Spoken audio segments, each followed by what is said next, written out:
العمل الحكومي او الاداره الحكوميه كامل بالاداره الالكترونيه. يعني حضرتك العمل الحكومي كامل، يعني رئيس مجلس الوزراء من خلال ارتباطي بهذه الشبكة يستطيع مراقبة كل الوزارات وكل المحافظات، ذلك سليم؟ هيراقب كل الموظفين، هيطلع على كل البيانات، عمل كل موظف اشتغل ايه النهارده، عمل ايه.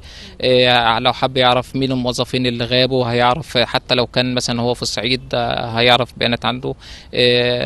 عدد مثلا احصاء المرضى في المستشفى كام، هيحدد كل مستشفى، هتحدد برضه المرضى اللي فيها كام اتعالج، كام خرج، كام دخل، يعني شامله من ناحيه كل حاجه لجميع الوزارات. مش المحاور اللي حضرتك هتبدأ بها العمل، يعني إذا كنا بنتكلم على ما يقرب من مع 30 وزارة تقريبا، أكثر من يعني 28 محافظة، فلدينا كم كبير، عدد موظفين مهول، عدد أفراد أيضا متعلق بالخدمات أكثر. أنت بتتحدث عن مصر كاملة.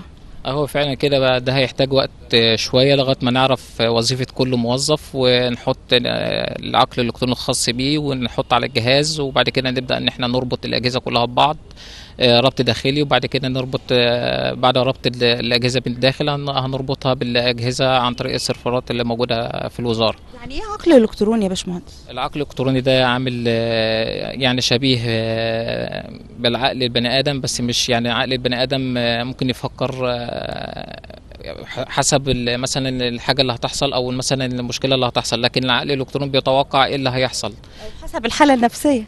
برضه يعني هيتوقع ايه اللي هيحصل، وهو بيحط له مجموعه من الحلول بناء على الحدث اللي هيحصل. الكمبيوتر بيختار الحل الانسب وبيبدا ان هو يقوم بيعمل بيه.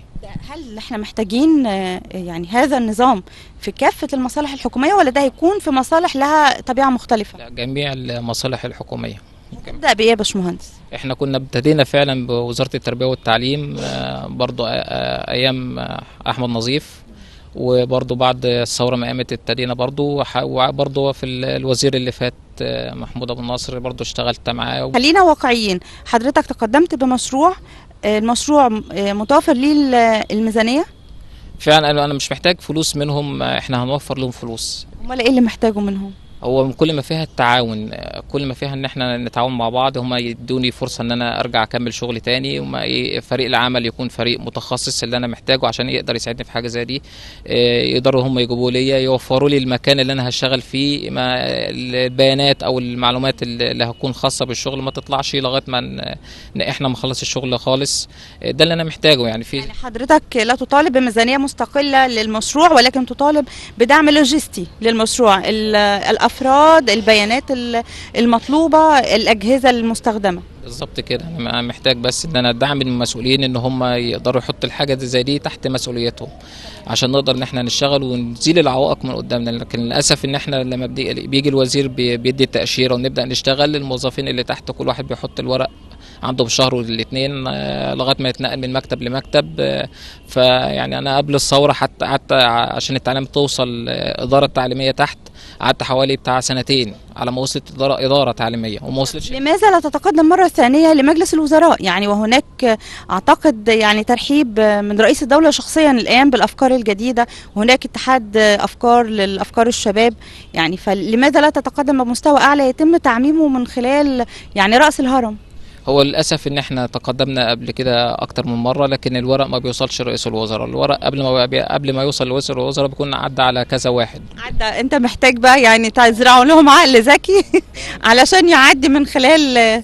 كده فيعني لو جه في واحد بياخد الورق ويحطه في الدرج، ما يهتمش بالموضوع. ما يمكن يعني خليني برضه اتقمص دورهم، ما يمكن حضرتك يعني اسلوب العرض بيكون مختصر جدا، ما يوضحش القيمة اللي هتعود على الوزارة. لا، هو احنا بنكتب اهم الفوائد، نبذه مختصره عنه. هو المفروض بيحدد ميعاد ليا واقعد معاه بشرح له الفكره كامله، واحنا هنعمل ايه وهنبتدي ازاي وهننتهي منين.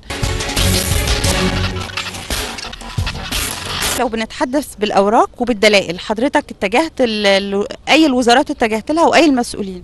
انا اتجهت لرئيس الوزراء في عهد احمد نظيف وهشام قنديل ده كان عهد وراح. يعني رئيس الوزراء الحالي مكتبه هل استلم من حضرتك أوراق، أو وزارة الاتصالات المعول بيها يعني هذا المشروع؟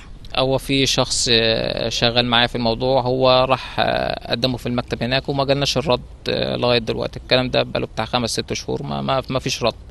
هو المهم ان الورق يوصل لرئيس الوزراء. هو رئيس الوزراء لو وصل له الورق هيهتم، لكن المشكله ان لما بتخش له شخص بحاجه معينه بيحولها على حد من اللي شغال تحت منه، لما بيجي بيتكلم بعد كده يقول له تحت الدراسه تحت الدراسه. طيب نعود مرة ثانية بعيدا بقى عن الدوامة اللي دخلت فيها، ارجع لتفاصيل المشروع مرة ثانية. حضرتك قلت ان انت محتاج، اعتقد لو انت قعدت في كل وزارة سنة يا باشمهندس قدامك يعني 50 سنة عشان تخلص المحافظات والوزارات.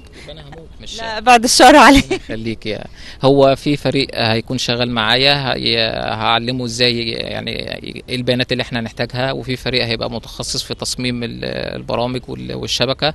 الفريق اللي هيجمع البيانات هنبدا ناخد ان احنا البيانات دي ونحطها في البرنامج، فده هينجز الشغل. الحكايه مش هتاخد ثغره اكتر من 7 8 شهور، ممكن سنه. يعني لديك التصميم الاداري لشكل الهرم وكيفية تنفيذ المشروع. بالظبط كده، هي مش هتاخد وقت ولا حاجه، هو بس مشكله في التعاون من المسؤولين. احنا مش عاوزين المبالغ اللي هتوفرها لكل وزارة وللحكومة عامة. هو بصفة عامة هنوفر فيما لا يقل عن 50% للحكومة. نضرب مثال مثلا في الانتخابات بنصرف عليها أكتر من 10 مليار، في مجلس الشعب والشورى ورئاسة الجمهورية أكتر من 10 مليار جنيه. لو احنا عملنا الشبكة دي بتدور الحكومة لكل مواطن. دلوقتي كل المواطنين شايلين أجهزة محمول وعنده جهاز كمبيوتر، وغير ان المدارس فيها الحمد لله متوفر فيها الأجهزة.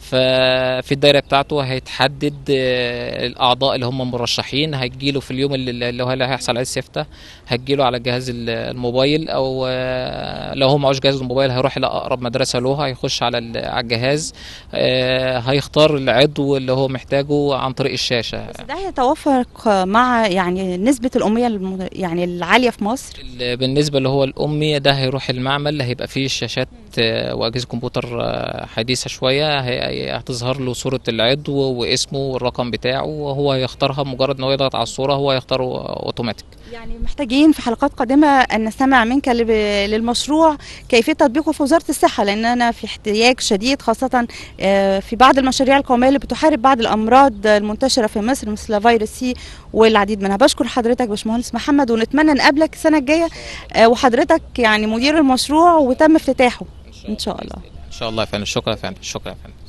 مشاهدينا الكرام، زي ما شفنا يعني فوت بكرة يا سيد للأسف الشديد يعاني منها المهندس محمد عبد الوهاب. للأسف الشديد مشروع قيد الأدراج منذ سنوات وفي عهد المزيد من الحكومات. نتمنى أن مشروع إنشاء حكومة الإلكترونية في هذا العهد يتحقق ليوفر ملايين ويوفر وقت على الدولة وعلى الأفراد. شكرا لكم، غدا لقاء جديد، إلى اللقاء.